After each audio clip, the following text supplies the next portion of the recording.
بسم اللہ الرحمن الرحیم۔ السلام علیکم۔ لوگ اچھا پڑھنے اور اچھا لکھنے والے کو قابل انسان سمجھتے ہیں، جبکہ حقیقت میں قابل وہ ہے جو اچھا سوچے اور اچھا بولے۔ سمجھداری کی باتیں دو ہی لوگ کرتے ہیں، ایک زیادہ عمر والے، دوسرا جنہوں نے کم عمری میں بہت سی مشکلات دیکھی ہوں۔ آنکھ دنیا کی ہر چیز دیکھتی ہے، مگر جب آنکھ کے اندر کچھ چلا جائے تو اسے نہیں دکھ پاتی۔ بالکل اسی طرح انسان دوسروں کے عیب تو دیکھتا ہے، پر اپنے عیب اسے نظر نہیں آتے۔ انسان کا بہترین ساتھی اس کی صحت ہے، اگر اس کا ساتھ چھوٹ جائے تو ہر رشتے کے لیے بوجھ بن جاتا ہے۔ اللہ تعالیٰ سب کو صحت کاملہ عطا فرمائے، آمین۔ اللہ تعالیٰ ہم سب کو اپنے حفظ و امان میں رکھے اور آپ کی اور آپ کے تمام اہل و عیال کی تمام نیک اور جائز حاجات کو پورا کرے، آمین۔ آج انشاءاللہ سورہ نور کی آیت نمبر 2 کی تفسیر سٹارٹ کریں گے، جہاں سے پچھلا سلسلہ ٹوٹا تھا۔ انشاءاللہ آج وہیں سے سٹارٹ کرتے ہیں۔ اعوذ باللہ من الشیطان الرجیم، بسم اللہ الرحمن الرحیم۔ بخاری و مسلم کی متفقہ روایت ہے کہ جب یہ مقدمہ آپ کے پاس لایا گیا تو آپ نے یہودیوں سے پوچھا کہ تمہاری کتاب تورات میں اس کا کیا حکم ہے؟ پھر جب یہ بات ثابت ہو گئی کہ ان کے ہاں رجم کا حکم ہے تو حضور صلی اللہ علیہ وآلہ وسلم نے فرمایا، میں وہی فیصلہ کرتا ہوں جو تورات میں ہے۔ اور ایک دوسری روایت میں ہے کہ آپ نے اس مقدمے کا فیصلہ کرتے ہوئے فرمایا، خداوندہ میں پہلا شخص ہوں جس نے تیرے حکم کو زندہ کیا جبکہ انہوں نے اسے مردہ کر دیا تھا۔ مسلم، ابو داؤد اور احمد۔ نمبر 11، فعل زنا کے مرتکب کو مجرم قرار دینے کے لیے یہ بھی ضروری ہے کہ اس نے اپنی آزاد مرضی سے یہ فعل کیا ہو۔ جبر و اکراہ سے اگر کسی شخص کو اس فعل کے ارتکاب پر مجبور کیا گیا ہو تو وہ نہ مجرم ہے نہ سزا کا مستحق۔ اس معاملے پر شریعت کا صرف یہ عام قاعدہ ہی منطبق نہیں ہوتا کہ آدمی جبراً کرائے ہوئے کاموں کی ذمہ داری سے بری ہے، بلکہ آگے چل کر اسی سورہ میں خود قرآن مجید ان عورتوں کی معافی کا اعلان کرتا ہے جن کو زنا پر مجبور کیا گیا ہو۔ نیز متعدد احادیث میں تصریح ہے کہ زنا بالجبر کی صورت میں صرف زانی جابر کو سزا دی گئی اور جس پر جبر کیا گیا تھا اسے چھوڑ دیا گیا۔ ترمذی و ابو داؤد کی روایت ہے کہ ایک عورت اندھیرے میں نماز کے لیے نکلی، راستے میں ایک شخص نے اس کو گرا لیا اور زبردستی اس کی عصمت دری کر دی۔ اس کے شور مچانے پر لوگ آ گئے اور زانی پکڑا گیا۔ نبی صلی اللہ علیہ وآلہ وسلم نے اس کو رجم کرا دیا اور عورت کو چھوڑ دیا۔ بخاری کی روایت ہے کہ حضرت عمر کے زمانہ خلافت میں ایک شخص نے ایک لڑکی سے زنا بالجبر کا ارتکاب کیا، آپ نے اسے کوڑے لگوائے اور لڑکی کو چھوڑ دیا۔ ان دلائل کی بنا پر عورت کے معاملے میں تو قانون متفق علیہ ہے، لیکن اختلاف اس امر میں ہوا ہے کہ آیا مرد کے معاملے میں بھی جبر و اکرام معتبر ہے یا نہیں۔ امام ابو یوسف، امام محمد اور امام شافعی اور امام حسن بن صالح کہتے ہیں کہ مرد بھی اگر زنا کرنے پر مجبور کیا گیا ہو تو معاف کیا جائے گا۔ امام ظفر کہتے ہیں کہ اسے معاف نہیں کیا جائے گا کیونکہ وہ انتشار عضو کے بغیر اس فعل کا ارتکاب نہیں کر سکتا، اور انتشار عضو اس امر کی دلیل ہے کہ اس کی اپنی شہوت اس کی محرک ہو۔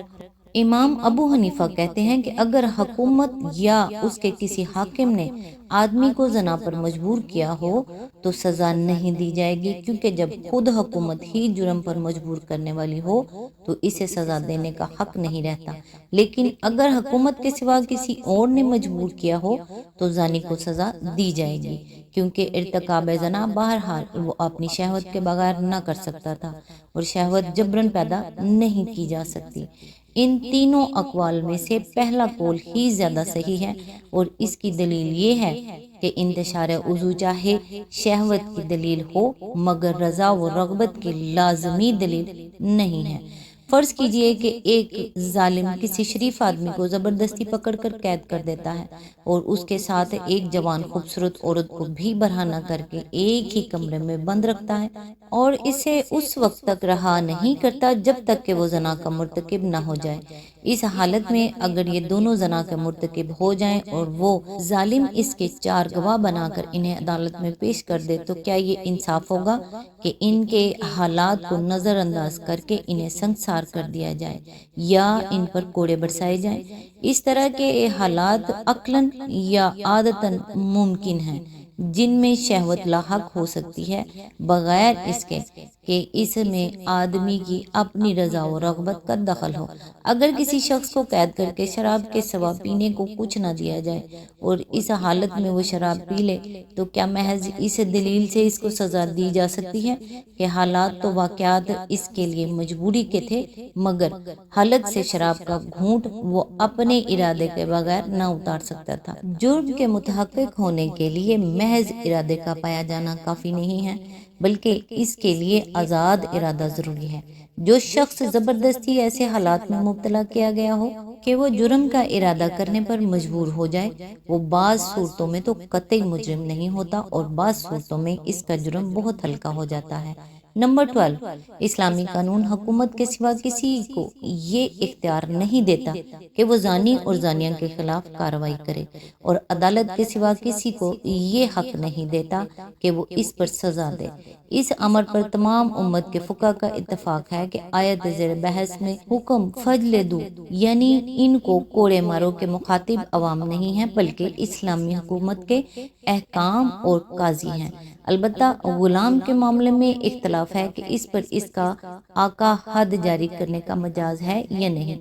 مذہب حنفی کے تمام ائمہ اس پر متفق ہیں کہ وہ اس کا مجاز نہیں ہے۔ شافعی کہتے ہیں کہ مجاز ہے اور مالکی کہتے ہیں کہ آقا کو سرکے میں ہاتھ کاٹنے کا تو حق نہیں ہے مگر زنا، قذف اور شراب نوشی پر وہ حد جاری کر سکتا ہے۔ نمبر 13، اسلامی قانون زنا کی سزا کو قانون مملکت کا ایک حصہ قرار دیتا ہے، اس لیے مملکت کی تمام رعایا پر یہ حکم جاری ہوگا خواہ وہ مسلم ہو یا غیر مسلم۔ اس سے امام مالک کے سوا غالباً ائمہ میں سے کسی نے اختلاف نہیں کیا ہے۔ رجم کی سزا غیر مسلموں پر جاری کرنے میں امام ابو حنیفہ کا اختلاف اس بنیاد پر نہیں ہے کہ یہ قانون مملکت نہیں ہے بلکہ اس بنیاد پر ہے کہ ان کے نزدیک رجم کی شرائط میں سے ایک شرط زانی کا پورا محسن ہونا ہے اور احسان کی تکمیل اسلام کے بغیر نہیں ہوتی۔ اس وجہ سے وہ غیر مسلم زانی کو رجم کی سزا سے مستثنی قرار دیتے ہیں۔ بخلاف اس کے امام مالک کے نزدیک اس حکم کے مخاطب مسلمان ہیں نہ کہ کافر، اس لیے وہ حد زنا کو مسلمانوں کے شخصی قانون یعنی پرسنل لا کا ایک جز قرار دیتے ہیں۔ رہا مستامن یعنی جو کسی دوسرے ملک سے دارالاسلام میں اجازت لے کر آیا ہو تو امام شافعی اور امام ابو یوسف کے نزدیک وہ بھی اگر دارالاسلام میں زنا کرے تو اس پر حد جاری کی جائے گی، لیکن امام ابو حنیفہ اور امام محمد کہتے ہیں کہ ہم اس پر حد جاری نہیں کر سکتے۔ نمبر 14، اسلامی قانون یہ لازم نہیں کرتا کہ کوئی شخص اپنے جرم کا خود اقرار کرے یا جو لوگ کسی شخص کے جرم زنا پر مطلع ہوں وہ ضرور ہی اس کی خبر حکام تک پہنچائیں، البتہ جب حکام اس پر مطلع ہو جائیں تو پھر اس جرم کے لیے معافی کی کوئی گنجائش نہیں ہے۔ حدیث میں آتا ہے کہ نبی صلی اللہ علیہ وآلہ وسلم نے فرمایا، تم میں سے جو شخص ان گندے کاموں میں سے کسی کا مرتکب ہو جائے تو اللہ کے ڈالے ہوئے پردے میں چھپا رہے، لیکن اگر وہ ہمارے سامنے اپنا پردہ کھولے گا تو ہم اس پر کتاب اللہ کا قانون نافذ کر کے چھوڑیں گے۔ ابو داؤد میں ہے کہ ماعز بن مالک اسلمی سے جب زنا کا جرم سرزد ہو گیا تو حزال بن نعیم نے ان سے کہا کہ جا کر نبی صلی اللہ علیہ وآلہ وسلم کے سامنے اپنے اس جرم کا اقرار کرو۔ چنانچہ انہوں نے جا کر حضور صلی اللہ علیہ وآلہ وسلم سے اپنا جرم بیان کر دیا۔ اس پر حضور صلی اللہ علیہ وآلہ وسلم نے ایک طرف تو انہیں رجم کی سزا دی اور دوسری طرف اور دوسری طرف حزال سے فرمایا کاش تم اس کا پردہ ڈھانک دیتے تو تمہارے لیے زیادہ اچھا تھا۔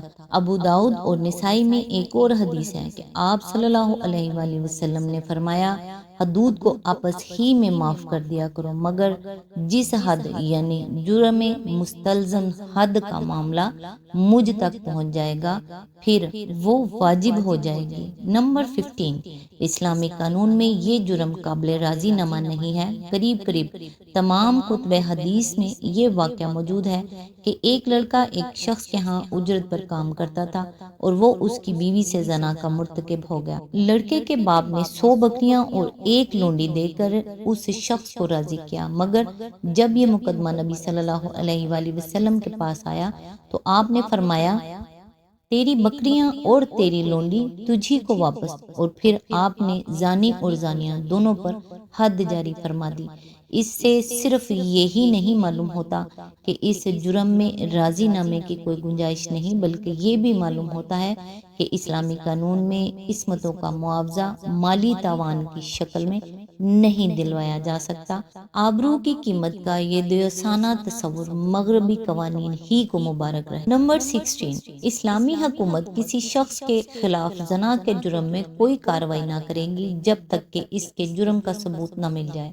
ثبوت جرم کے بغیر کسی کی بدکاری خواہ کتنی ہی ذرائع سے حکام کے علم میں ہو وہ بہرحال اس پر حد جاری نہیں کر سکتے۔ مدینے میں ایک عورت تھی جس کے متعلق روایت ہے کہ وہ کھلی کھلی فاحشہ تھی۔ بخاری کی ایک روایت ہے کہ لیکن چونکہ اس کے خلاف بدکاری کا ثبوت نہ تھا اس لیے اسے کوئی سزا نہ دی گئی، حالانکہ اس کے متعلق نبی صلی اللہ علیہ وآلہ وسلم کی زبان مبارک سے یہ الفاظ تک نکل گئے تھے کہ اگر میں ثبوت کے بغیر رجم کرنے والا ہوتا تو اس عورت کو ضرور رجم کرا دیتا۔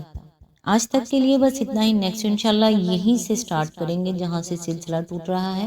ابھی بھی اس کی کافی تفسیر پڑی ہوئی ہے، تقریباً ہاف ہوئی ہے، ہاف ابھی بھی ہے۔ تب تک کے لیے دعاؤں میں یاد رکھیے گا۔ اللہ حافظ۔